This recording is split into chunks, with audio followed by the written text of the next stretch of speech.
Hello again, my name is Rational Everyman, and I am back to discuss some of the things happening at my university that I attend. As I may have mentioned in my first video, I attend the University of Utah for games design, the computer science aspect of games design specifically. And something that I find pretty troubling that's happening at my school recently is the insane, pervasive spread of social justice everywhere. From student dorms to opening what amounts to a social justice college, which you don't have to take my word for it. I will show you. So first, let's look at one of the colleges opened recently by my university. So, the School for Cultural and Social Transformation, because we're not studying something, we're studying how to change it to be the way we want it to be. Or that's what that indicates to me. And so let's look at the message from the dean. Do you want to change the world? Well, action needs ideas. Well, nothing about knowledge here or education or...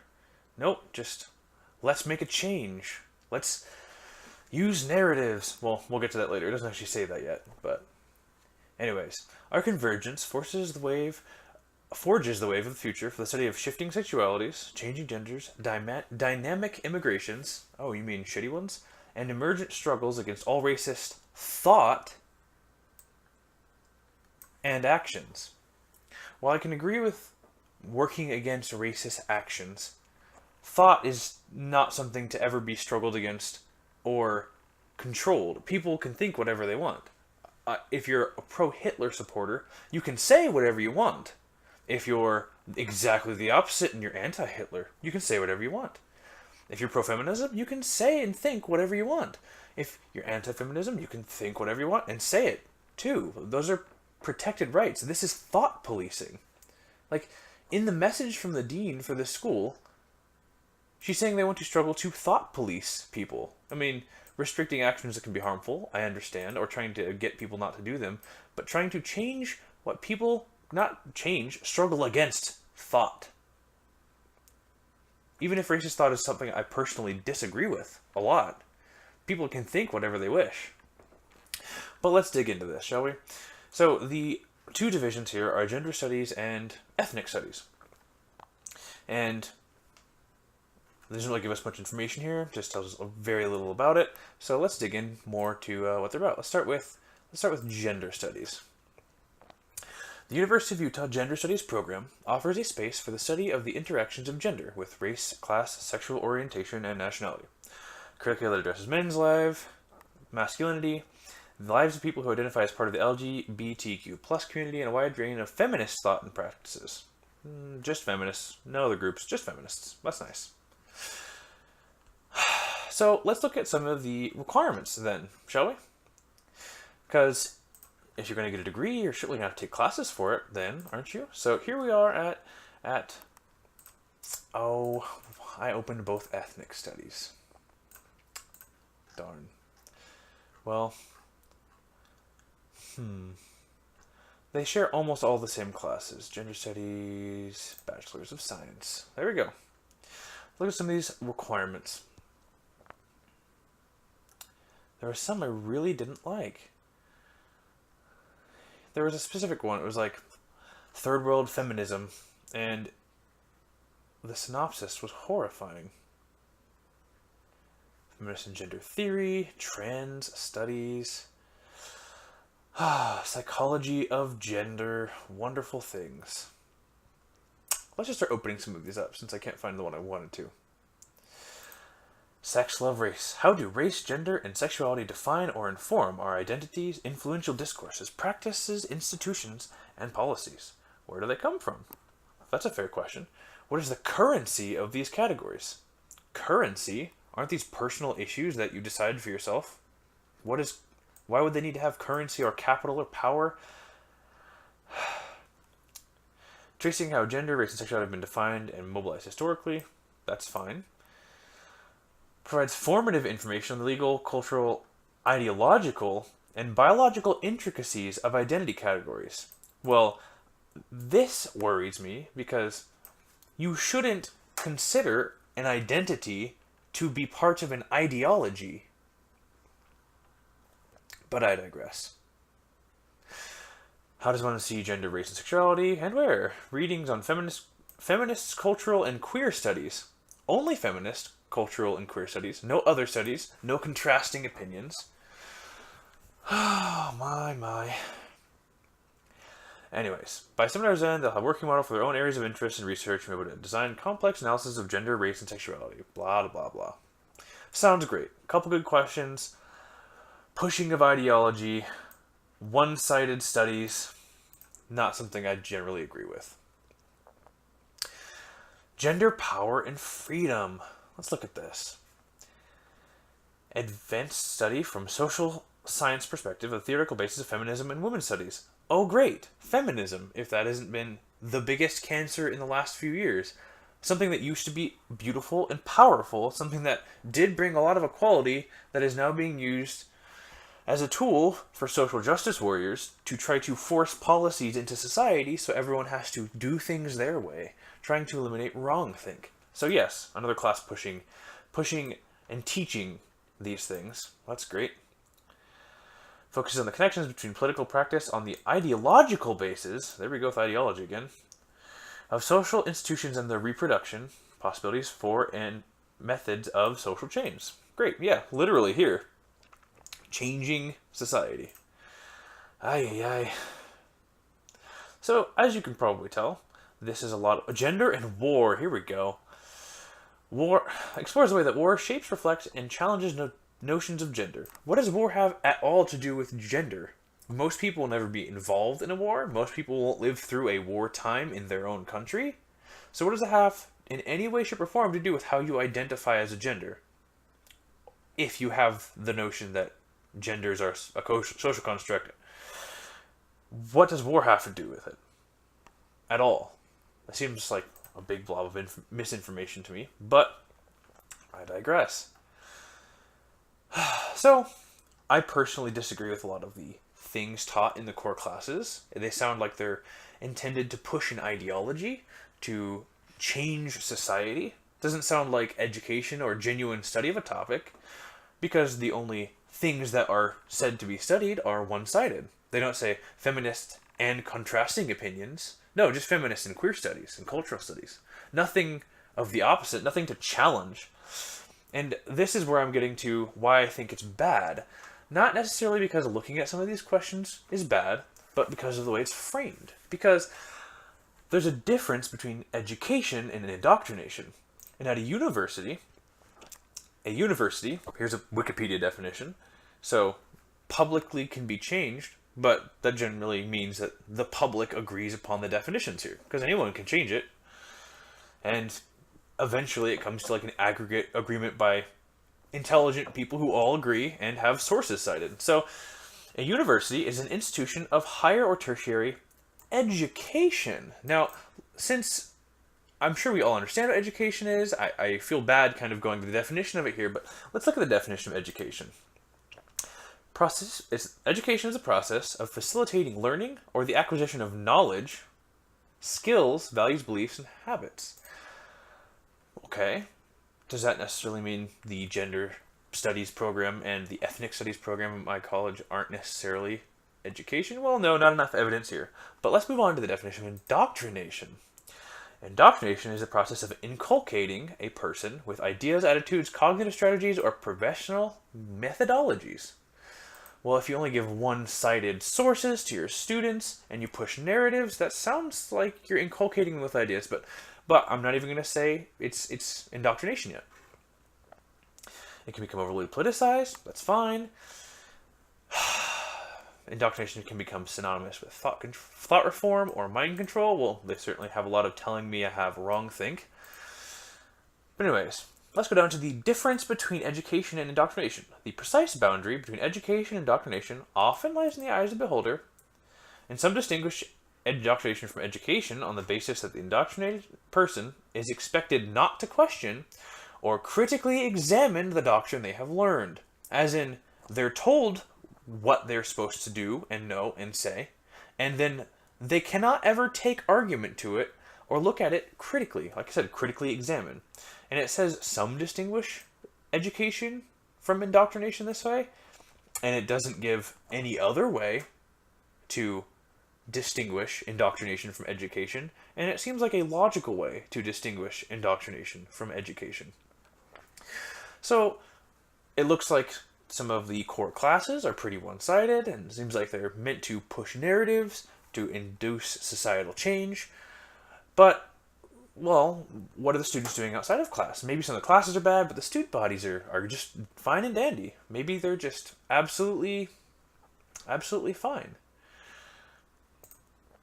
Well, let's take a look here at one of the events that was posted in my college just last month, February. I could not believe my eyes, so I took a picture just because I'm like, surely this is wrong. This is an event called Transforming Culture. I walked through the social work building on my way to my music class that I take for my diversity credit, which is required, unfortunately, and I saw this. And I was like, transforming culture. Okay, that sounds really SJW-like. Well, let's take a look at it. I'm sure it's not that bad. What do rape culture being a term that I don't agree with, because to be part of culture, it has to be an agreed upon, accepted part of the culture. It has to be something that society generally accepts as part of what happens and is positive. But rape is universally considered abhorrent by any person you would ask. The only person who I think would disagree with that is possibly a small minority of people in prison. But rapists actually even get treated pretty poorly in prison by other inmates. But anyways, rape culture. Buzzword terms to make you scared. Because, the United States is full of rape culture. Anyways, moving on. Reproductive justice. Oh, let's go look at what reproductive justice means. Let's see, where'd I have that? Reproductive justice? Yes. Reproductive justice is the complete physical, mental, spiritual, political, social, and economic well-being of women and girls. Wait, hold on. What does that have to do with reproduction? Based on the full achievement and protection of women's human rights. Well, currently in the United States, where the University of Utah is located, especially in Utah, it's a pretty nice state as far as earnings and poverty and unemployment, equality. Anyways,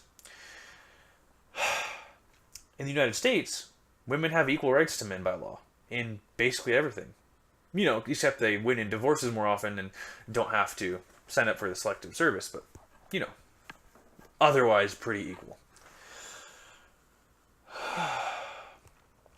Let's look at this. See, what do they want to do? Communities for Reproductive Justice offers a new perspective on reproductive issues, advocacy, pointing out that for Indigenous women and women of color, because women of color are a special separate group, it is important to fight equally for, 1, the right to have a child. Well, never in my entire life have I even heard, even in joke, that any woman doesn't have the right to have a child. Nowhere in law does it say that. Never have I heard of someone being forced not to have a child. And I think it is an entirely ludicrous statement. It is bullshit and misinformation. But let's look at part 2 here. The right not to have a child. Well, you see, all you have to do to not have a child is use contraceptives or keeps your legs together. Now, those are both really easy because contraceptives are cheap.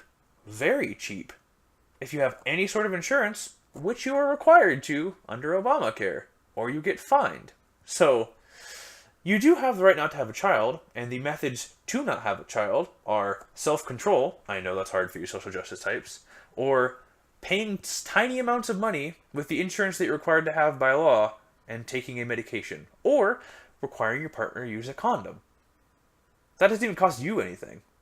So that's not a right that doesn't exist. It's a right that does exist. You have the right to not have a child. No one's going to force you under law to have a child. Let's look at part 3. The right to parent the child we have, as well as control our birthing options, such as midwifery. Well, you see, the great thing is, you get to choose where you have your child. If you want to set up somewhere that is natural birth with a midwife, you can do that. If you want to set up to have a fully modern birth at a hospital, epidural and all, you have the right to do that. And you have the right to parent your child as long as you don't do something so horrible to them that they're taken away from you by social services. And if you do something horrible enough to have them taken away by social services, then you've forfeited that right by your actions. So that's a right that's already existing. So what is reproductive justice really? Reproductive justice is a scare buzzword term under the framework of something that sounds reasonable if you turn your brain off and stop thinking about the fact that, oh wait, all these rights are already given to women, to push people into an ideology and to force them to believe a narrative. But anyways. Oh, I'm sorry. I just realized that wasn't up. Boom. If you guys want to check this out, here's the source. I'll give you a couple seconds. I apologize. I'm very new to this.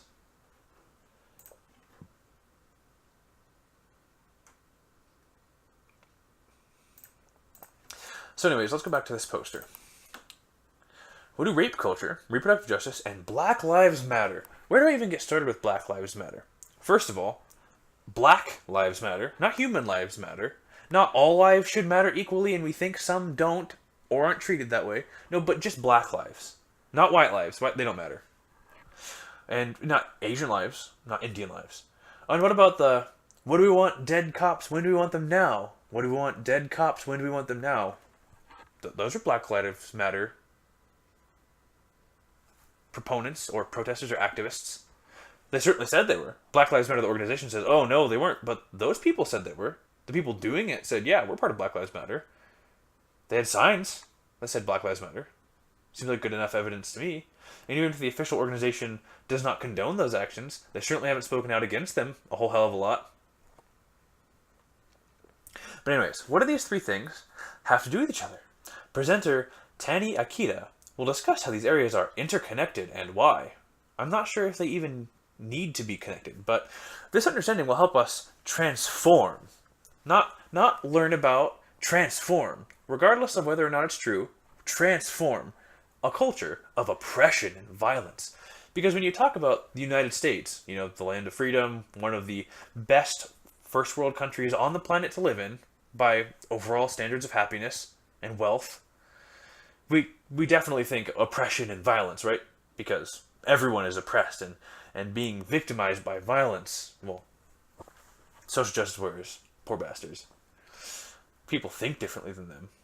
So oppressive. Tani Ikeda is an award-winning director who creates narratives, documentaries, music, videos, and commercial films. She's recently selected as one of Film Independent's 33 emerging filmmakers. Oh, just like what? Caitlyn Jenner or whatever her name is got Woman of the Year award despite being a biological man. But anyways, I don't take stock in awards very much, but let's let her work speak for her, right? And her work has been screened at the Sundance Film Festival, which has almost no requirements to get into.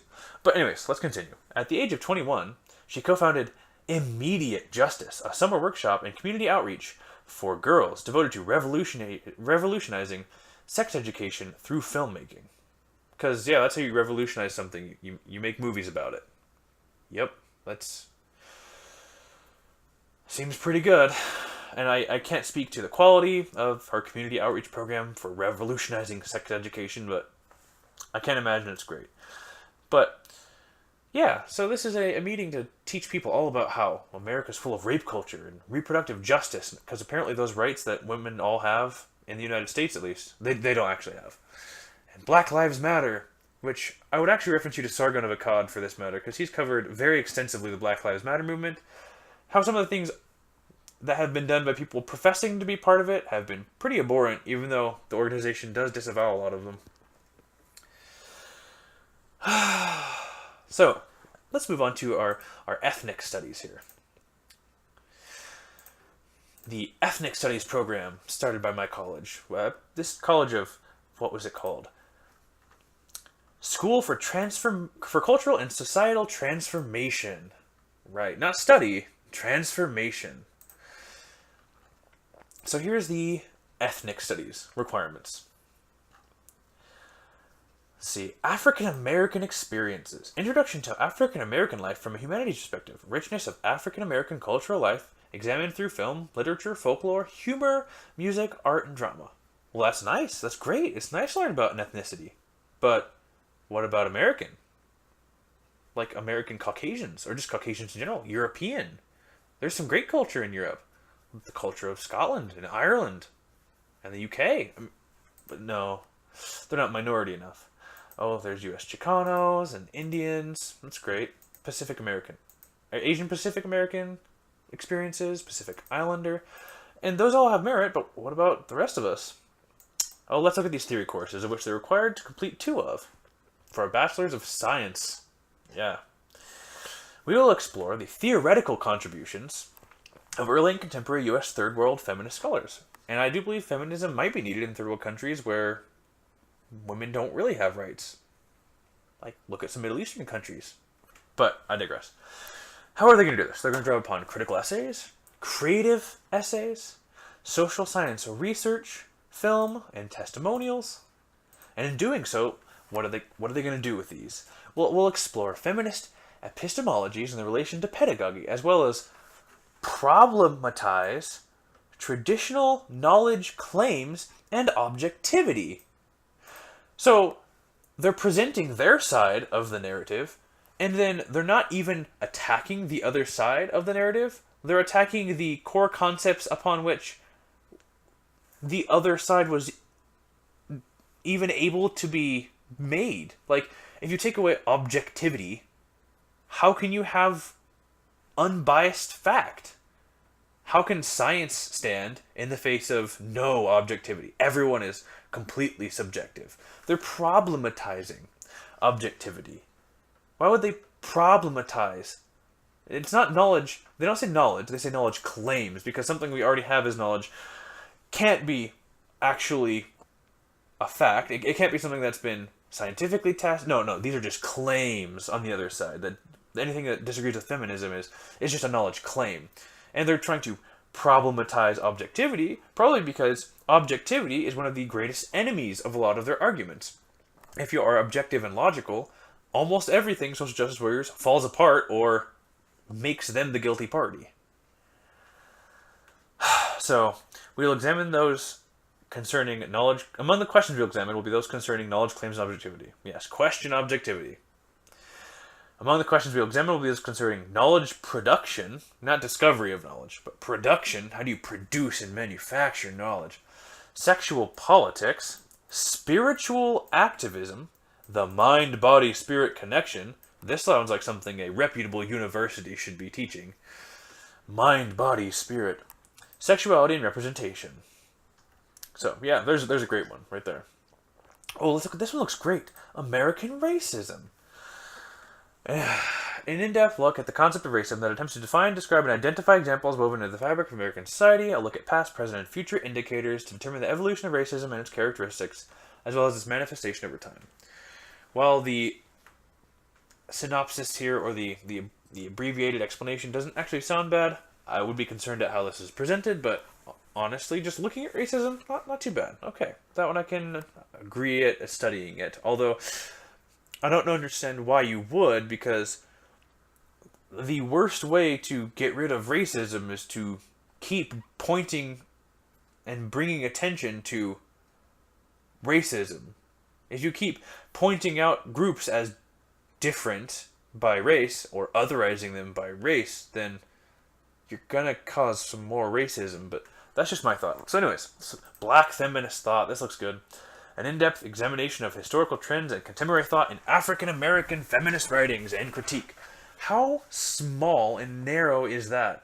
They don't look at anything else. Of course, no opposing views, just specifically African-American feminist writings, because other feminists didn't even survive the purity test to be included in this. You have to be super, super special. Your snowflake points have to be massive. You have to be a minority and retarded, feminist. Excuse me. So, to summarize the points here, I love the university that I go to. I like the fact that my university educates me. The job of a university is to educate. It is the whole purpose of the tuition money that I pay and the money provided by government to my university is to help them with their job of education. And it looks to me like for both of the bachelors offered by the School of, what was it called again? Cultural and Social Transformation, that just by some of the class descriptions, and not all of them, but some of them, and any of them is too many, that the goal is not to educate, but to indoctrinate, which is very much against the goal of educating. When you educate someone, you tell them about both sides of the issue, you allow them to think critically, they're allowed to be flexible, knowledge can change. Indoctrination is you tell them what to think, and you make sure they don't ever question it. And how could that be good for anything? How could that be good for anyone?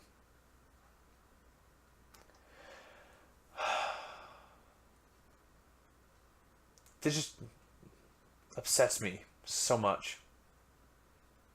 Problematize objectivity. Problematize knowledge. Study the mind-body-spirit connection course. That's wonderful. It's fantastic. This is what I want in my university, right? I want money that I paid to my university and taxpayers pay that ends up at my university spent on indoctrinating students in an ideology that has caused nothing but harm in recent days. My college, if this continues, could end up like UC Berkeley, where we had professors and students shouting a man down, preventing his freedom of speech, threatening his safety, yelling and shouting at cops and shaming them for protecting him, burning things in the streets and causing thousands in property damage, and definitely creating an unsafe environment. And that was all because of social justice. And now we have a school that pushes that ideology in my college, in my university. We have a college that pushes that in my university. And we have events that push that in my university. And unfortunately, I don't have pictures of them. But there are more events like this. And during National Women's Week, I don't know why I didn't take pictures, it said, only 1 in 20 sexual assaults is reported. Now, I've seen this number get more and more aggressive. First it was 1 in 3, and then I saw 1 in 5 and 1 in 9, and it seems to get worse and worse, and now it's 1 in 20. Only 5% of sexual assaults are ever reported. Well, here's the thing. If they're not reported, how do you know the numbers? How can you tally something that there is no record of? What they're doing here is inflating numbers estimated by official sources by multiple 100%. Feel free to do your own research into unbiased, valid, probably government sources, but inflating it by many 100% to make it scary so that you will follow their narrative and join their ideology. But that's not a big deal. Let's look at some other examples. Let's see. Currently, the posters up in the student dorms are all about what is and is not consent. Just like during student orientation, I had to sit through like an hour skit about what consent is and affirmative consent, and because that's real sexy, right? Like if you're going to have sexual relations with someone and you're both, logical, common sense adults, what you want to do is sit down and have an hour-long discussion and, write up a consent document with witnesses, right? Because that's great. Let's look at some other posters. What was last month? Oh yeah, last month in the student dorms was how to tell if you are being microaggressed and what to do.